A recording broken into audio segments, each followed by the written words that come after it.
Magandang araw po sa inyong lahat, ha.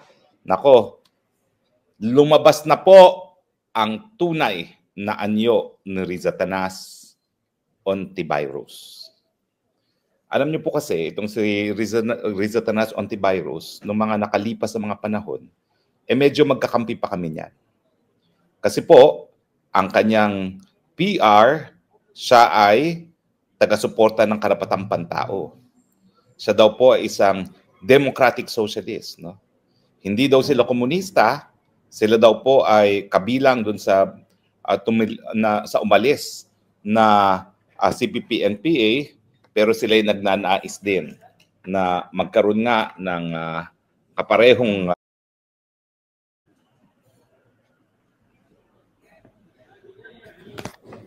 Magandang araw po sa inyong lahat, ha. Nako, lumabas na po ang tunay na anyo ni Rizatanas Ontiveros. Alam niyo po kasi, itong si Rizatanas Ontiveros, noong mga nakalipas na mga panahon, medyo magkakampi pa kami niyan. Kasi po, ang kanyang PR, siya ay taga-suporta ng karapatang pantao. Siya daw po ay isang democratic socialist, no? Hindi daw sila komunista, sila daw po ay kabilang dun sa sa umalis na CPP-NPA, pero sila ay nagnanais din na magkaroon nga ng kaparehong pagnanasa na magkaroon ng pagbabago sa lipunan, pero hindi gumagamit daw ng dahas. So nung siya'y ganyan, talaga naman pong ako ay supportive din, no, ng mga unang panahon. Yung mga panahon ni Gloria Macapagal-Arroyo, nakapunta pa yan sa bahay ko, no, at kami palaging nakikipag-ugnayan kasi nga ako yung tumatayong abogado ng impeachment doon sa impeachment ni Gloria Macapagal-Arroyo, no. Now, ang pagkakaintindi ko ay pareho kami na nagsasalita, nangangalaga sa karapatan ng malayang pananalita, kasi isa talaga sa pinaka-importanting karapatan sa isang demokrasya, ang karapatan ng malayang pananalita. In fact, kung naniniwala kayo sa Biblia na ang tayo po bilang mga tao ay hinugi sa imahe ng Panginoon, isa sa talagang kakaiba sa pagkatao natin ay yung karapatan na makapagsalita, karapatan na mag-communicate, karapatan na magkaroon ng speech. At sa pamamagitan ng speech, tayo po ay nakaka-impluwensya sa pag-iisip ng ibang tao dahil alam natin na kapag tayo nakapagsasalita, tayo nagkakaroon ng palitan ng ideya. Lang ideya natin na nasa ating isipan, nagagawa nating salita at napapakalat natin yung ideya na yan. Kaya naman po napakahalaga ng karapatan ng malayang pananalita ay dahil sa pamamagitan ng malayang merkado ng ideya, sa pamamagitan ng malayang pananalita, talaga namang tayo makakahanap ng solusyon sa ating mga pang-araw-araw na suliranin. Kaya nga po, sa lahat ng demokrasya, bukod pa sa karapatan ng mabuhay, dahil naman po talaga ang pinaka-importanting kalayaan, siguro po ang kalayaan ng malayang pananalita ang pinaka-importante, kasi kung walang malayang pananalita, walang po pwedeng magkaroon ng solusyon sa ating mga problema. At ang mangyayari, meron lang ilang-ilan na magkakaroon ng monopolya sa solusyon ng ating mga problema. Pag meron pong monopolya kung sino ang makakabigay ng solusyon sa ating problema, diktadurya ang labas. Dahil yung ideya lang nila, yung punto de vista lang ang masusunod. So kaya po talagang napaka-importante ng kalayaan ito. At kaya nung kailan na kami sinupil sa dahig, ako'y nag-react. Hindi po ako nakisawsaw sa mga personal na alitan, pero ako'y nanindigan na walang po pwedeng manupil sa aking karapatan ng malayang pananalita. Hindi ako nasupil ni Marcos Jr., hindi ako nasupil ni Marcos Sr. At mas mabuti pa talagang patayin na lang ako dahil hindi po ako tatahimik dahil napaka-importante nitong kalayaan na ito. In fact, itong kalayaan ng malayang pananalita, importante po yan. Yung mga merong ibang punto de vista, mabigyan ng karapatan na magsalita dahil baka naman yung mga nagsasabi ng minority view, yung mga nasa minorya, sila ang merong solusyon. Hindi po natin alam. Kaya hayaan natin magkaroon ng malayang merkado ng ideya at sa pamamagitan ng malayang merkado ng ideya, dyan po talaga magkakaroon ng solusyon. Ika nga na isang kaso, no? Yung kapangyarihan ng katotohanan, ang paghahanap sa katotohanan ay nakabase sa kakayahan ng isang ideya na matanggap sa isang malayang merkado ng ideya. Ano naman ang kinalaman dito sa sinasabi kong lumabas na ang tunay na anyo ni Ristaras Ontiveros? Well, dahil ang kanyang PR nga po, mula nung siya ay nasa Congress hanggang siya ay tumakbo ng Senado, siya daw po ay para sa karapatang pantao. Pero ano po ang nabalita kahapon lamang? Si Ristaras Ontiveros na nagsasabing siya ay sumusuporta sa karapatang pantao, ay siyang lumabag sa karapatan ng malayang pananalita sa pamamagitan ng pagsasampa ng cyber libel cases laban doon sa mga vloggers na di umano ay nagkalat nung testimonya ni alias Rene na nagsasabi na siya ay binayaran para tumayong testigo laban kay Pastor Kibuloy, kay PRRD at kay Inday Sara Duterte. Bakit ko po sinasabi na ang pagsampa ng isang cyber libel ay patunay na ikaw ay kalaban ng karapatang pantao? Well, unang-una, meron po akong legal na basihan. Nadulog na po natin ito sa UN Committee on Human Rights. At ito yung kaso ng Adonis versus Republic of the Philippines. Doon po sa Adonis versus Republic of the Philippines, ito po yung reporter na pinakulong ng nasirang speaker ng Kamara de Representante, matinding katunggali ni Tatay Digong, si dating Speaker Nograles. Pinakulong niya isang reporter na hindi lang po nag-ulat na nahuli ng asawa ng babae na kasama, nakasiping ni Nograles, itong ang si speaker, at dahil itong asawa ay nasa militar, nagtatatakbo na hubo-hubo sa isang hotel sa Makati itong nasirang Speaker Nograles. Ito pong dahilan kaya hindi po kami ever naging magkasundo nitong mga Nograles. Dalawa pong magkapatid yan, tatlong magkapatid yan, dalawa nanilbihan sa, silang tatlo nanilbihan sa Kamara at isa ay naging kasama pa sa gabinete. At alam naman natin kung anong ginawa in the end. Matapos ng ma-appoint ng 2 beses ni Tatay Digong sa Commission on Civil Service at bilang miyembro ng gabinete, linabanan ng Tatay Digong at sinasabi na hindi daw ako para mamuno sa Davao ang Tatay Digong. Alam niyo na kung sinong Nograles yan. Pero siyempre, kung ano ang puno, siya rin bunga. Kung bulok ang puno, bulok din ang mga prutas. At puro bulok naman yung anak niya talaga. In any case, nung isinawalat at isinadula pa ni Adonis yung pagtatakbo na hubad-hubad ni Nograles, siyempre, ang Nograles, Speaker of the House, ginawa ng paraan. Sa Davao niya sinampa ang kasong libelo at miski hindi po nakapag-participate itong si Adonis, ay siya'y nahatulan na guilty. Nung nalaman ko siya nakakulong na sa Davao Penal Colony, sabi ko baka naman pwede nating tulungan yan dahil bilang isang profesor ng international law at international lawyer, ang sabi ko, may remedyo dyan. Dali natin ang kaso sa UN Committee on Human Rights. Ano ba itong UN Committee on Human Rights? Ito po ay isang treaty monitoring body. Ang trabaho nila ay binabantayan ng mga bansa kung sila ba ay tumutupad sa kanilang obligasyon sa mga kasunduan tungkol sa karapatang pantao, kasama na dyan yung International Covenant on Civil and Political Rights, kung saan nagsasabi na wala dapat batas na ipapasa ang kahit anong bansa na sumusupil sa karapatan ng malayang pananalita at malayang pamamahayag. Now, ang sabi ko, at ito yung kauna-unang pagkakataon na nagkaroon ako ng chance para ma-meet si Tatay Digong at makipagtrabaho sa kanya. Sabi niya, totoo ba na may ganyan? Sabi ko, opo. Pwede pong mabaliwala ang mga desisyon ng lokal na hukuman kung ito po ay labag sa ating mga obligasyon sa larangan ng karapatang pantao. Sige nga, tignan nga natin yan. So yan po yung unang-unang pagkakataon, ako po ay nakapagtrabaho kasama si Tatay Digong. Nagwagi po kami nung dinala namin sa UN Committee on Human Rights. At ang desisyon ngayon sa Adonis versus Republic of the Philippines ay ang criminal libel ay labag sa malayang pananalita. Bakit? Well, unang-una, ang sabi ng Committee on Human Rights na binubuo po ng pinaka-respetadong mga eksperto sa larangan ng karapatang pantao sa buong daigdig, ay dahil hindi raw ito proporsyonal doon sa nais na makamit ng batas at ito yung protektahan ng privacy ng mga pribadong mga individual.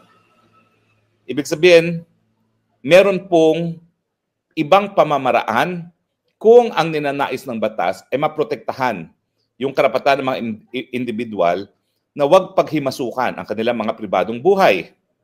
At ano yung alternatibo na yon? Yung pagbibigay po ng civil damages. Hindi po pwede kasi na habang sinasabi natin na ang karapatan ng malayang pananalita ay napaka-importante sa isang demokrasya, dahil sa pananalita, may makukulong. Hindi po angkop yung pagkakakulong dun sa layunin ng libel law na protektahan yung privacy ng mga pribadong individual. At ang alternatibo dito ay yung pagbabayad ng danyos perwisyos pero walang kulong.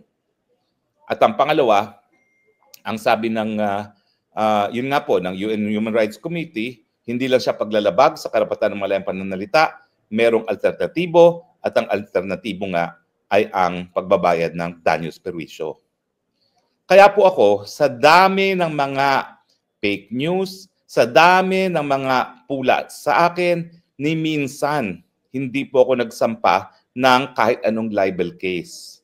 Dahil hanggang ngayon po, bagamat nag-utos ang Human Rights Committee na dapat i-decriminalize ng Kongreso ng Pilipinas ang criminal libel, hindi pa po nagagawa yan. Pero hindi ko naman po pwede na sa dami ng mga maling sinasabi sa akin na masasakit na paninira sa akin, kahit ganong nasasaktan na aking damdamin, hindi naman po pwede na sinasabi ko na ako'y tagapagtaguyod ng karapatang pantao, lalong-lalo na ang karapatan ng malayang pananalita, tapos magsasampa ako ng libel. That's a contradiction in terms. Ibig sabihin yan, hindi ka talaga tagapagtaguyod ng karapatang pantao, bagamat ikaw sa iyong PR, sa iyong pananalita, ay nagdedeklara na ikaw ay isang taga-suporta ng karapatang pantao, pero sa iyong aksyon, pinapakita mo naman na sa totoo lang, ninanais mo rin supilin yung mga bagay-bagay na nababasa mo, narinig mo, na hindi mo gusto. Sa totoo lang po ako, alam nyo yan. Siguro ako na ang pinakamaraming pula na natanggap sa lahat po ng mga opisyalis ni dating Presidente Duterte. At marami talagang pagkakataon na dapat nag-file ako ng libel. Kasi maraming mga nagsasabi na ako daw ay kriminal. Yan, si Risa Tanas Ontiveros. Ang dapat ko talaga unang-unang idemanda si Risa Tanas Ontiveros. Dahil sinasabi niya, kriminal daw ako. Dahil sa Pogo. Wala namang napakitang ebidensya na kriminal na bagay na ginawa ko. Noong mga panahon na legal ang Pogo dahil hindi nga po ako na-involve sa kahit anong Pogo. Abogado lang po ako ng isang kumpanya na nagpaupa sa isang Pogo. So talagang ako, kung ako ay hindi seryoso sa aking pagtataguyod ng karapatang pantao, ang una ko ng dinimanda for libel, Risa Tanas Ontiveros, dahil siya ang unang-unang nagbibintang sa akin ng isang krimen. Huy, miski yan ay nakabinbin ngayon sa korte dahil yan isang tanim kaso, hanggang hindi napapatunayan na ako'y nagkasala, I am presumed innocent. Pero dahil nga wala naman siyang pakialam sa karapatang pantao, yung Risa Tanas na yan, ay sasabihin, kriminal yan si Harry Roque nagtatago. Huy! Kung ikaw ay talagang tagapagtaguyod ng karapatang pantao, pangangalagaan mo ang karapatan ng asylum. So yung mga pinagsasabi na dapat ako umuwi sa kabila ng pagigipit na alam mo namang ginagawa sa akin ng iyong kakamping Marcos Jr., yan ay papatunay din talaga na hindi ka tagapagtaguyod ng karapatang pantao. Sabi nga ng iba sa social media, che! Diba, no? Che! Fake ka! Plastic! Diba? Kalaban ka ng karapatang pantao dahil ang iyong pagsampa ng cyber libel laban sa mga vloggers na wala namang ginawa kung hindi i-repost ang naging video testimony ni alias Rene na nakasulat din at sinumpaang salaysay ay patunay na ikaw, Rizatanas Ontiveros, ay sumusupil ng karapatang pangtao. Na ikaw ay kabahagi ngayon ng diktadoryang Marcos Jr. na susupilin ang lahat ng kalaban ng administrasyon. Na ikaw, Rizatanas Ontiveros, bagamat ang simula mo ay tagapagtaguyod ng karapatang pantao, ay ngayon kabahagi na ng malawakang panunupil ng karapatan ng mga mamamayang Pilipino. Evidence, cyber libel cases filed against the bloggers. Anong intention mo sa pagsasampa ng mga cyber libel na yan? Di ba dahil nais mong ipakulong yung mga nagkalat ng testimonya ni alias Rene na nagpapakita, at ito naman ay sinumpaang salaysay din, na ikaw ay nagbayad para siya ay magsinungaling sa Senado at sa hukuman upang madawit ang mga inosente sa isang non-bailable offense na syndicated trafficking gaya ng sa iyong mga paratang na guilty rin ako dyan na wala naman kahit anong ebidensya. Next time magsabi kang umuwi ako, sabihin mo sa akin anong ebidensya. Isiwalat mo kung anong iyong ebidensya. Huwag ka magtatago sa pagiging senador. Ang hamon mo pa, sige humarap ka sa Senado. Bakit? Inatrasan ba kita? Meron ka bang nakuha nung 3 beses sa pagharap ko sa inyo? 2 beses sa pagharap ko sa inyo? Di ba wala? Hindi ka nga makasagot pag ako sumagot Ang gusto mo, tumahimik lang ako ng tumahimik. At ikaw lang magdakdak ng magdakdak. Dahil binabasa mo lang naman ang dinadakdak mo at hindi mo naman naintindihan ang sinasabi mo. Di ba? Ngayon, sa iyong pagsampa ng cyber libel, lahat yung mga goody-goody friends mo, hindi na maitatanggi. Lahat kayo manunupil ng karapatang pantao dahil ang cyber libel sang-ayon sa UN Committee on Human Rights ay labag sa karapatan ng malayang pananalita. You are a human rights violator. Shame on you! Bukod pa doon sa ginagawa mong nagtatanim testigo, nagtatanim ebidensya, sang-ayon kay alias Rene. Sabi mo, magsasampa ka ng kaso labang kay Rene, ba't di mo gawin? Para mapatunayan mo na hindi mo ang gawain yan. Pero yun na nga paano mo naman hindi mapapaniwala ng isang tao na nabayaran na nakapagtestigo na pinoprotektahan na ng gobyerno? Pero dahil nga, yung tawag ng konsyensya, nagsiwalat ng katotohanan. At ano naman ang mahihita mo kung mapakukulong mo nga itong mga vloggers na ito? Sa tingin mo ba, kung yung mga vloggers na dinimanda mo ay makukulong, matatahimik na yung buong bansa sa pagtatanong? Totoo ba yan, Rizatanas Ontiveros, na nagtatanim ebidensya ka, nagtatanim testigo ka?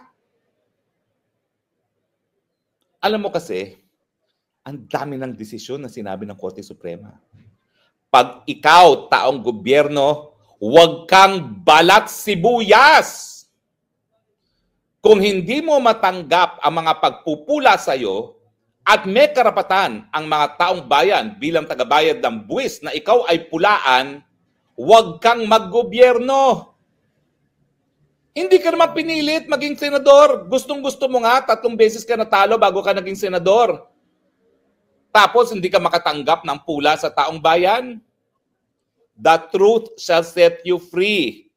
Kung walang katunayan, walang katunayan yung tanim ebidensya mo, malalaman at malalaman din natin yan. Pero nasasaktan ka kasi in the first place, wala pang enough na basihan para ikaw ay paniwalaan talaga ng taong bayan. Dahil kung ikaw sa mulat-mula ay pinagkakatiwalaan, sa unang beses pa lang na pagtakbo mo sa Senado, panalo ka na. Dahil ikaw naman, palagi kang kakampi ng administrasyon. Nung ikaw'y kongresista, oo, hindi ka talaga kakampi ng administrasyon. Pero siyempre, nanalo ka bilang senador dahil kakampi ka ni Noynoy Aquino, di ba? Hindi mo naman matatanggi yan. At pinagsasabi nga na dapat pag-aralan kung paano mo nagamit yung PhilHealth, na alam naman natin na ang pondo ng PhilHealth hanggang ngayon ay ginagamit sa lahat ng bagay except para sa kalusugan ng mga mamamayan. Nais mong supilin ang mga pula sa iyo dahil alam mo sa mulat mula, hindi ka tanggap ng taong bayan. Nahalal ka lang dahil nagkaroon ka ng sapat na pera, sapat na endorsement ng isang administrasyon na nakaupo, kaya ikaw nahalal. Yun ang katotohanan. Kaya gusto mong patahimikin lahat ng iyong mga kritiko ngayon. Dahil kung hindi yan ang talagang pakay mo, hindi ka magdidemanda ng cyber libel. Dahil malinaw na malinaw, kung ikaw ay talagang tagapagtaguyod ng karapatang pantao, alam mo na ang cyber libel ay panunumpil ng karapatang pantao. Ngayon, malinaw na ha. Hindi lang sang-ayon kay alias Rene na binaboy mo ang proseso ng Senado sa pamamagitan ng pamimili ng testimonya. Sana nga mapatunayan mong hindi katotohanan yan. Dahil kung hindi, dagok yang hindi lang sa iyo, kundi sa institusyon ng Senado. Sa ating demokrasya, mantakin mo. Halos sagrado ang Senado, tapos bababuyin mo sa pamamagitan ng tanim ebidensya. At ngayon, wala nang kaduda-duda sa pagsampa mo ng cyber libel. Kalaban ka ng karapatang pantao.